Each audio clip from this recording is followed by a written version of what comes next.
Welcome to this deep dive. Today, we're tackling Nassim Taleb's The Black Swan.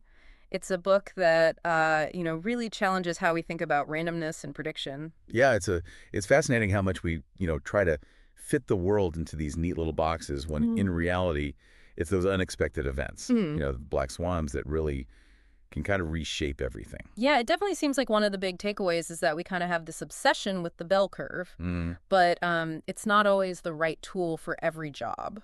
What Taleb, I think, really highlights is how often the bell curve falls short, especially in areas that are really complex and interconnected. Right, so things like financial markets, political systems, anything where one unexpected event could just have these huge ripple effects. Yeah, exactly. I mean, think about like how analysts try to use the bell curve to predict market fluctuations. Hmm. But those models completely miss those rare extreme events like, the '87 stock market crash or the 2008 financial crisis. Mm, right, right. And that 87 crash is a great example because Taleb was actually working as a trader then, and he Yeah, talks about like walking home that day and just watching everyone going about their business yeah. as if nothing had happened, even though the financial world had just like been turned upside down. And that's the thing. Like they not only defy prediction, Yeah. but they also have a much bigger impact than we can anticipate. Right. And they really force us to reevaluate all of our assumptions.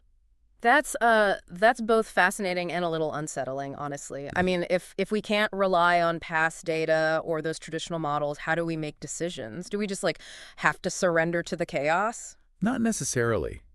Instead of trying to predict and control everything, Taleb argues for building systems that are what he calls anti-fragile, Hmm. um, meaning, they can withstand and even benefit from disruption. Anti-fragile systems. Now that's a thought-provoking concept. Mm. Can you give us an example? How do you actually like build something that gets stronger when something unexpected happens? Well, one way is to, embrace redundancy just like nature does. I Hmm? mean, think about our bodies. Yeah. Yeah. Two lungs, two kidneys, even extra copies of some genes. Okay.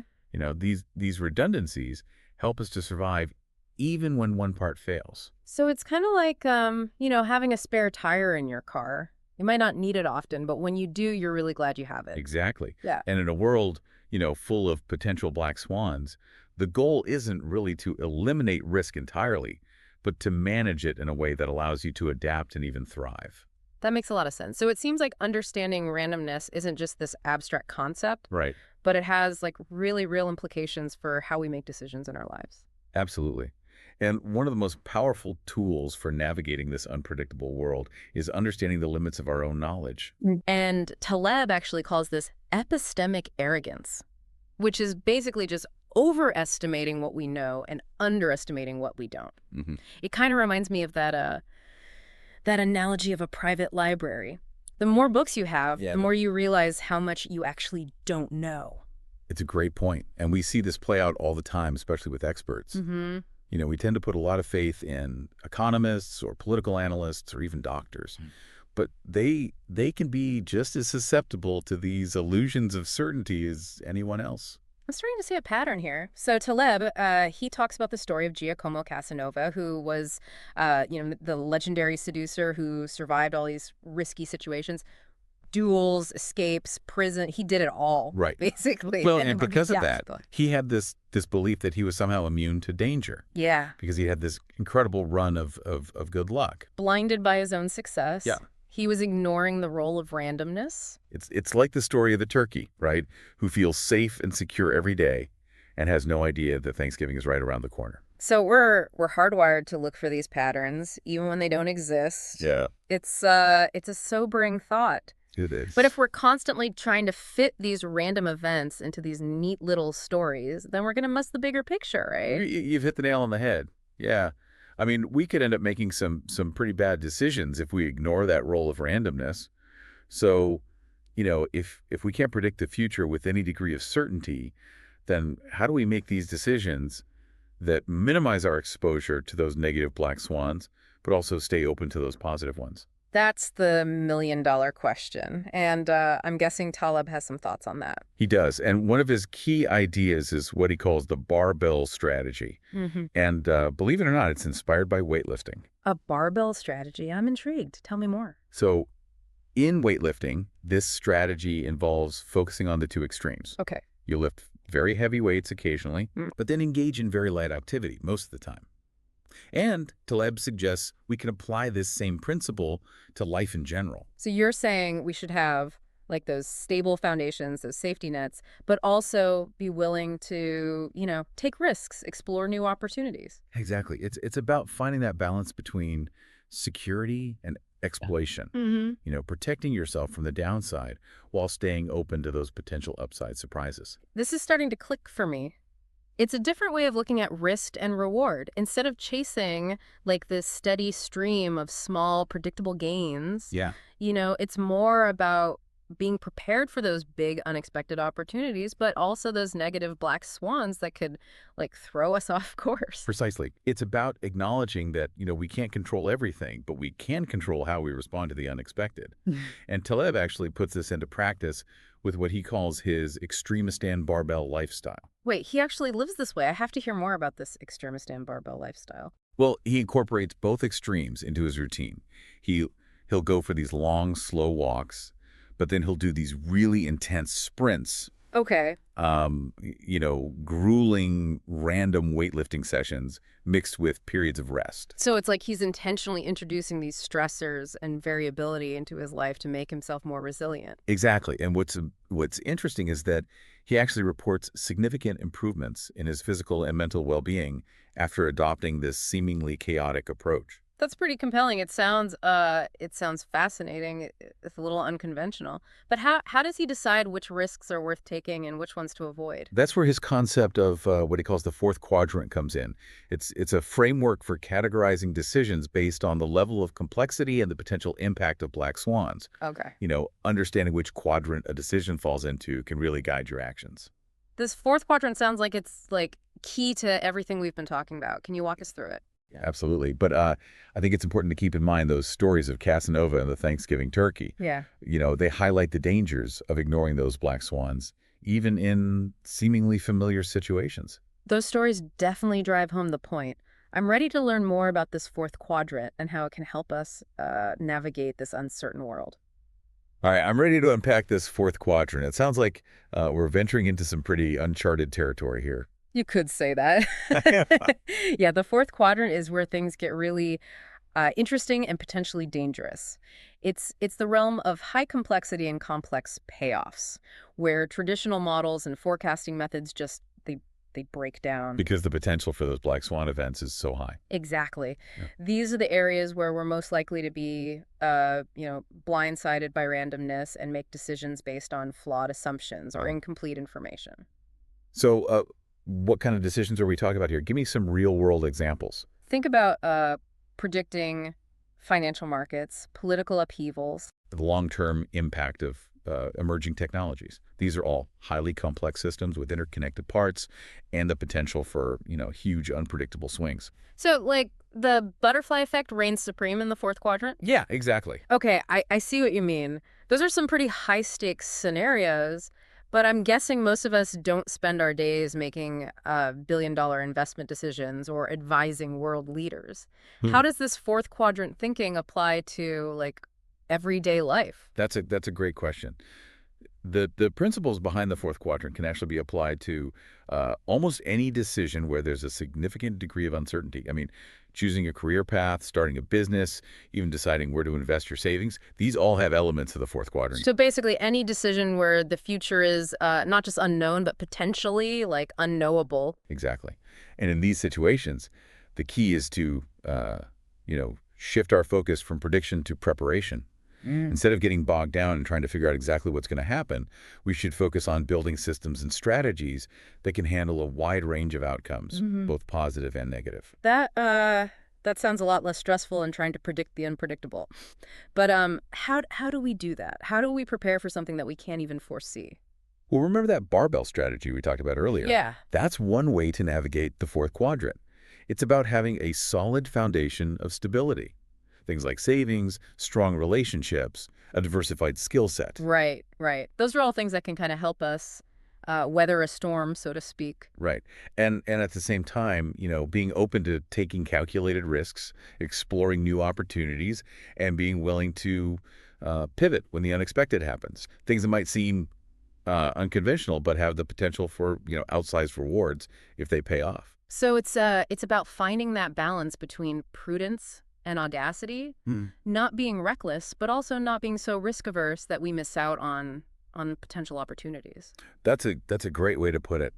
And one of the key insights from the fourth quadrant is that it's often better to avoid making big, irreversible decisions when the potential for those black swan events is high. This reminds me of the example Taleb uses about the writer who gets a book contract to write a biography of Salman Rushdie, and he Yeah. assumes Rushdie's popularity will stay high, so the book's going to be a guaranteed success. Right, a classic case of underestimating the fourth quadrant. But then public interest in Rushdie just fades and the project flops. Oh, Ouch. Yeah, that's got to sting. It sounds like he made a big bet on a single outcome in a very unpredictable environment. What could he have done differently? instead of putting all his eggs in one basket, he could have diversified his projects, maybe written articles or shorter pieces while working on the biography, Okay. kept his options open. So the lesson here is to have a portfolio of smaller bets rather than going all in on one big gamble. Precisely. And that applies to more than just business decisions, right? Think about career paths. Instead of trying to predict the perfect career, it might be better to experiment, gain experience in different fields, see what resonates. Right, right. That takes the pressure off, trying to figure out your entire life plan right out of college. Yeah, yeah. And Right. even if one path doesn't work out, you've still gained valuable skills and knowledge that you can, apply elsewhere. Yeah. It's a hallmark of anti-fragility. So the fourth quadrant is about recognizing those areas where prediction is unreliable, and instead focusing on building adaptability and resilience. It's not about avoiding risk altogether, Yeah. but about managing it intelligently. Exactly. Now, we've been talking a lot about the fourth quadrant, but I think it's helpful to step back and look at the other three. Taleb's framework actually divides decisions into four quadrants based on the complexity of the system and the payoff structure. Okay, so the fourth quadrant is like the danger zone where those black swans roam free. But what about the other three? Give us the quick tour. Sure, sure. Let's start with the first quadrant. This is where things are relatively simple and predictable. Think of tossing a coin or playing roulette. Okay. The rules are clear, the outcomes are limited, and we can use probability to get a pretty good sense of what's likely to happen. So this is where those traditional statistical models actually work. Exactly. But even in the first quadrant, we can't completely rule out surprises. Right. Just because something is statistically unlikely doesn't mean it's impossible. Right. Even a fair coin can land on heads, 10 times in a row. It's just highly improbable. Exactly. And that's why it's important to have some level of risk management in place, even in, seemingly simple situations. Okay, makes sense. So what about the second quadrant? Where do things start to get a little more complicated? The second quadrant is where we encounter more complex systems, but the payoffs are still relatively straightforward. Mm-hmm. Think of things like insurance or managing risk in a casino. Mm-hmm. The underlying systems can be, quite complex, but the outcomes are well defined. Either you have a claim or you don't. Either the house wins or it loses. So in this quadrant, those statistical models can still be useful, Yeah. but we need to be mindful of their limitations. Right. And we have to be cautious about using past data to predict future outcomes, Okay, especially when those systems are constantly evolving. got it. So that leaves us with the third quadrant. The third quadrant is perhaps the trickiest of all. It's where we have simple systems but complex payoffs. Oh, okay. I'm not sure I follow. Give me an example. Imagine you're trying to predict the success of a new book. The act of writing and publishing a book is a, relatively straightforward process, but the potential outcomes are incredibly varied. Right, because it could be a bestseller, it could be a total flop, Yeah. or anything in between. There are so many factors at play. It's hard to predict. Exactly. And there are countless variables that contribute to a book's success, the quality of the writing, the marketing campaign, Right. cultural trends, even just plain luck. So in this quadrant, it's almost impossible to predict the outcome with any degree of accuracy, even though the underlying system itself is relatively simple. You've got that's why in the third quadrant it's often better to focus on the process Okay. rather than obsess over the outcome. Mm-hmm. Do your best work, put it out there and see what happens. That's a great point. It's like that old saying, focus on the journey, not the destination. Yeah. Exactly. And even if a particular project doesn't achieve the level of success you were hoping for, you've still gained valuable experience that you can apply to future endeavors. That's the beauty of embracing a process-oriented mindset. Okay, so to recap, we have the first quadrant for simple systems with simple payoffs, the second quadrant for complex systems with simple payoffs, the third quadrant for simple systems with complex payoffs, and then our old friend, the fourth quadrant Yeah. for complex systems with complex A payoffs. perfect summary. And the key takeaway is that each quadrant requires a different approach to decision making. There's no one-size-fits-all solution. Right. It sounds like it all comes down to understanding the nature of the system you're dealing with, assessing the potential for those black swan events, and then adjusting your strategies accordingly. You've nailed it. And that's why understanding randomness and the limits of prediction is so crucial. It gives us the tools to navigate an uncertain world with more confidence and resilience.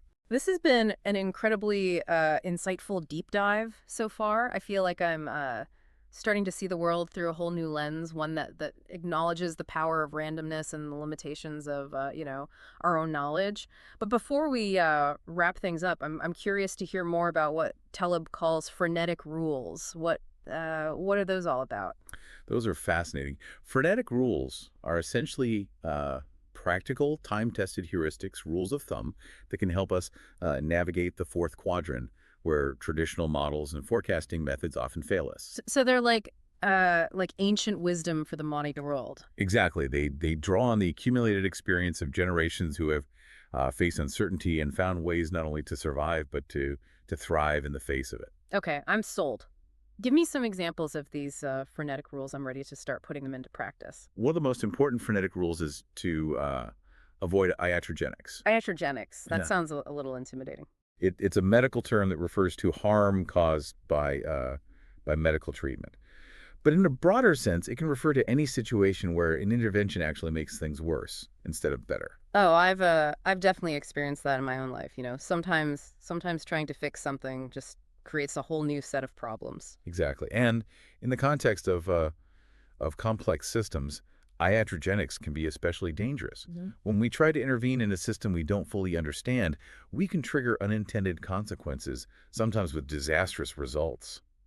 This makes me think about all those government policies that were supposed to help the economy, but ended up making things worse. Right. That's why a key frenetic rule is to be very cautious about intervening in complex systems, Yeah. especially when the potential for black swans is high. So sometimes the best course of action is to just step back and let the system self-correct. Exactly. And that can be a hard pill to swallow, especially for those in positions of power who, feel like they need to be seen as doing something. Yeah, it's much easier to take credit for a success than to admit that sometimes doing nothing is the best solution. Very true. But it's important to remember that inaction doesn't equal ignorance. Right. It's about acknowledging the limits of our knowledge and the potential for unintended consequences. Okay, so avoid iatrogenics is one frenetic rule. What are some others? Another important one is to avoid optimization.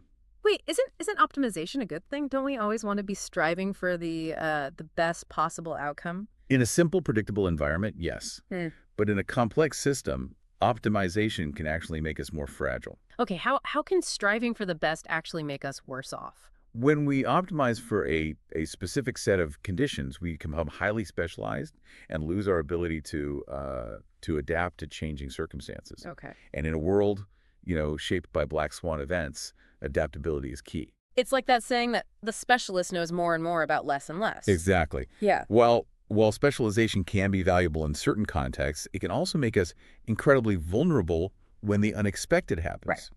Remember, in the fourth quadrant, we need to prepare for a range of possibilities, not just optimize for a single outcome. So what's the alternative to optimization? Embracing redundancy. Yeah. Instead of trying to be the absolute best at one thing, it's better to have a broader range of skills and knowledge to be a jack of all trades, so to speak. So it's like having multiple backup systems. If one fails, you've still got others to fall back on. Precisely. And this principle applies not just to individuals, but No. to organizations as well. Companies that are too specialized, Hmm. too optimized for a particular market or product are more likely to fail when the environment changes.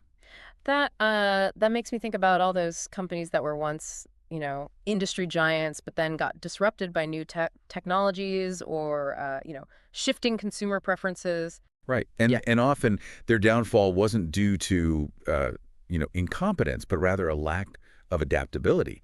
They were too focused on doing what they'd always done and failed to adapt to the changing landscape. So it sounds like the key takeaway here is that it's better to be pretty good at a lot of things than to be the absolute best at only one thing. Having a wider range of skills and knowledge helps us, navigate an uncertain world. Absolutely. And that's especially important in the fourth quadrant, where the potential for those black swans is high. Right. When the unexpected happens, it's the adaptable and resourceful individuals and organizations that are most likely to not only survive but to thrive. This is all incredibly insightful. It's a lot to take in, but I'm feeling energized by these ideas. It's definitely a shift in perspective, Yeah. but it's a powerful one.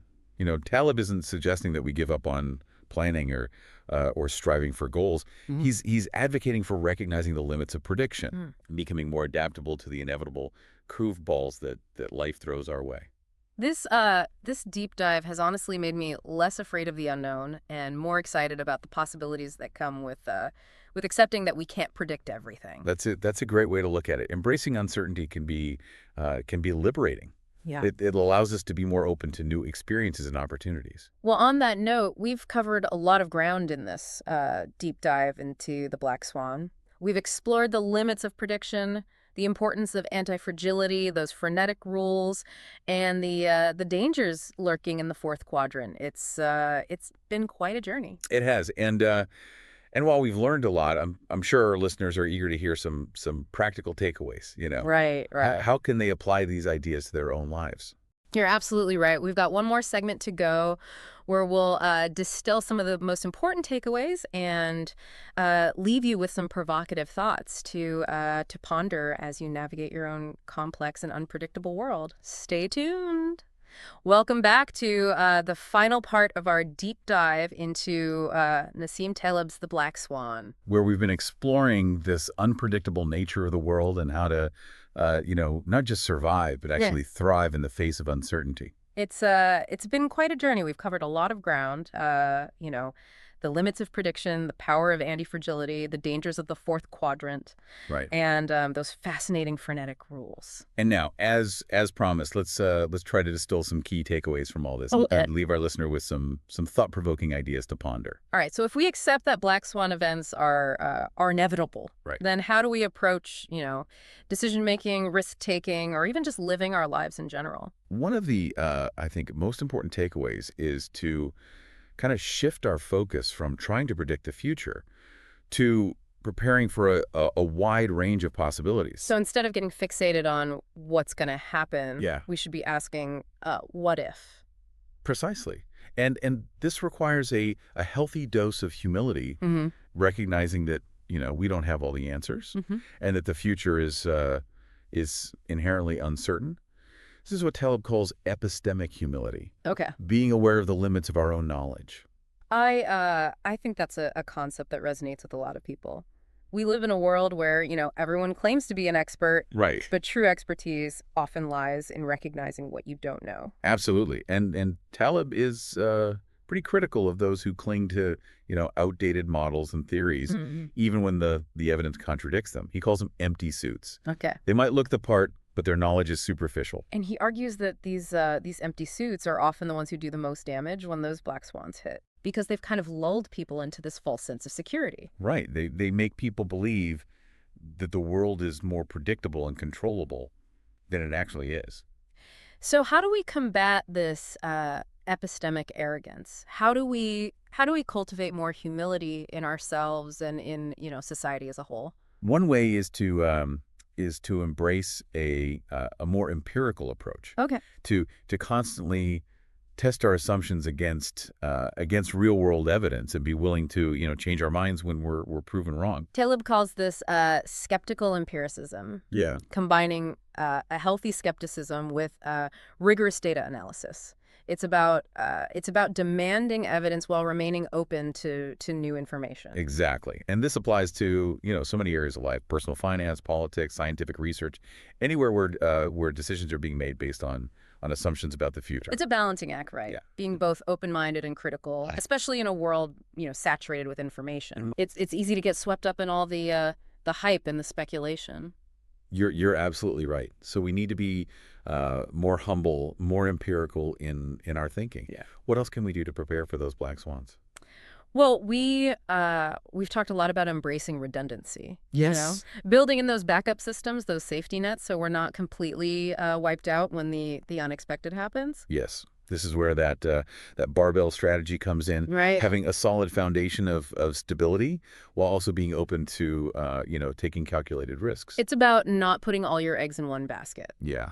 Diversifying your skills, your investments, even your exercise routines. Taleb is a big advocate for mixing those intense bursts of activity with longer periods of rest and recovery. Right, just like that barbell strategy in weightlifting. Exactly. And he argues that this approach is actually more aligned with our evolutionary history as humans. We evolved to alternate between periods of intense effort, like hunting or gathering, Right. and periods of rest and relaxation. It's an interesting perspective that challenges, a lot of our modern ideas about productivity and constant striving. Yeah. So maybe instead of always pushing ourselves to the limit, Yeah. we should be incorporating more variability into our lives. A little bit of stress and challenge, Right. followed by periods of recovery and reflection. It's about building resilience by embracing the natural ebb and flow of energy and effort. And this applies not just to individuals, but to organizations and even societies as a whole. This makes me think about how we often try to, create this perfectly stable and predictable environment, Right. but in doing so, we might actually be making ourselves more fragile in the long run. That's a great insight. Those well-intentioned policies that aim to smooth out the business cycle or create a risk-free financial system might actually be setting us up for even larger and more devastating black swan events down the line. So sometimes a little bit of volatility and uncertainty might actually be a good thing. It keeps us adaptable and prevents us from becoming complacent. That's the idea. It's counterintuitive, but sometimes a bit of chaos can be healthy. This has been such a thought-provoking deep dive. Yeah. I feel like we've only scratched the surface of Taleb's ideas. There's definitely a lot more to explore in the Black Swan, Yeah, but I think we've highlighted some of the most important takeaways. absolutely. And I think ultimately Taleb's message is a hopeful one. I agree. He's not saying that we should give up and surrender to this unpredictable nature of the world. He's encouraging us to embrace it, Right. to learn from it, and to use it to our advantage. It's about recognizing that we can't control everything, but we can control how we respond to what life throws at us. And that by cultivating humility, embracing redundancy, and building those anti-fragile systems, we can not only survive but thrive in this world of black swans. Beautifully put. It's about turning uncertainty from a source of fear into a source of opportunity.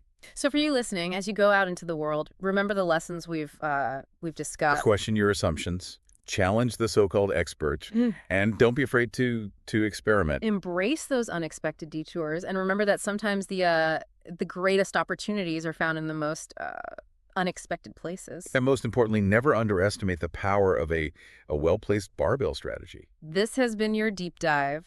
Until next time, keep learning, keep questioning, and keep exploring. And remember, in a world of black swans, the only certainty is uncertainty.